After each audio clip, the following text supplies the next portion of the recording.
L'Agence nationale de formation professionnelle, AGFOP, lance un nouveau programme. Dénommé Passeport Compétences, il porte sur les formations qualifiantes de courte durée, l'apprentissage et l'entrepreneuriat adaptés aux besoins spécifiques des entreprises et des régions. Ce programme concerne les personnes diplômées, peu ou pas qualifiées, voire en quête de reconversion. Ce programme entend développer les compétences et renforcer les capacités professionnelles des populations dans leur localité en vue de faciliter leur insertion durable sur le marché du travail local et de participer au développement économique des collectivités territoriales. D'ici à fin 2026, 100 000 bénéficiaires sont visés. 95% d'entre eux seront accompagnés à l'insertion en auto-emploi ou en emploi salarié. Un an après sa prise de fonction, la directrice générale de l'AGFOP a aussi dressé le bilan de ses acquis. L'une des actions majeures de ces 12 derniers mois a été l'amélioration de sa notoriété à travers notamment le changement de son identité visuelle, la réhabilitation de ses locaux, la rénovation de son site internet, l'organisation des journées portes ouvertes le 15 juillet dernier, le maillage territorial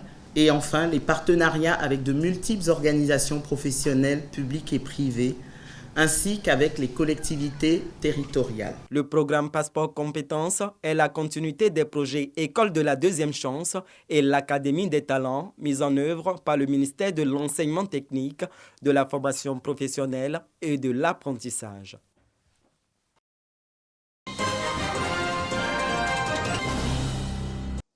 Les lauréats du prix national des droits de l'homme seront connus le 12 décembre prochain à l'auditorium de la Primature. 3 lauréats seront récompensés pour leurs efforts dans la promotion des droits de l'homme. La présidente du CNDH, Namizata Sangaré, fait de cette distinction une institution pour placer au cœur de la société ivoirienne la question des droits de l'homme. Une tradition qui permet de mobiliser les acteurs des droits de l'homme autour des principes et concepts fondamentaux concernant les droits de l'homme, ceux de la Déclaration universelle des droits de l'homme et de nombreux mécanismes internationaux.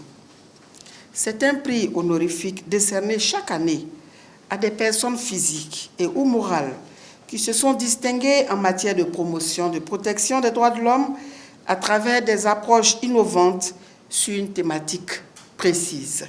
3 sous-thèmes ont été retenus pour ce prix national des droits de l'homme, à savoir la solidarité au cœur du développement, la solidarité et la protection des droits de l'homme, la solidarité à l'écoute des personnes vulnérables. Le CNDH entend inviter au renforcement de la promotion et la protection des droits dits de solidarité et des droits économiques, sociaux et culturels, notamment le droit à l'alimentation, le droit à un logement convenable, le droit à la santé, les droits à l'eau potable et à l'assainissement, le droit à la sécurité sociale, le droit à une éducation de qualité, les droits culturels, pour ne citer que ceux-ci. Les candidats devront répondre à différents critères, dont les initiatives et projets démontrant une contribution significative à la protection et à la promotion des droits économiques, sociaux et culturels.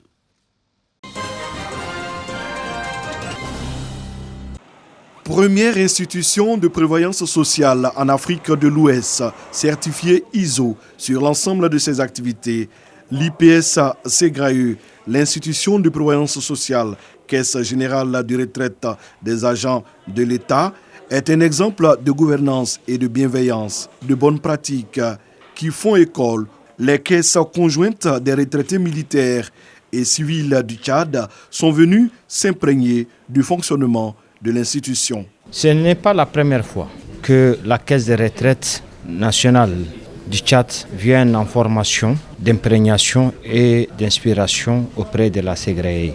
Nous avons été instruits de venir nous imprégner du progrès de la Ségrae. À travers cette mission de 5 jours, les caisses tchadiennes ambitionnent d'améliorer leur stratégie et performance. Ces visites de ces caisses-là témoignent de la pertinence des réformes qui ont été adoptées par le gouvernement de Côte d'Ivoire à partir de 2012.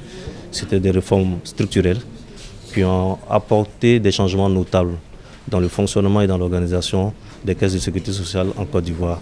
L'IPS Ségrae, à partir de 2012, a connu des bons à la fois en termes de qualité de service, en termes de relations avec les assurés sociaux, et de sorte à apporter la qualité de service la meilleure. Principal organisme chargé de la gestion des pensions publiques en Côte d'Ivoire, l'IPS Ségrae se distingue par ses initiatives novatrices en matière de prévoyance sociale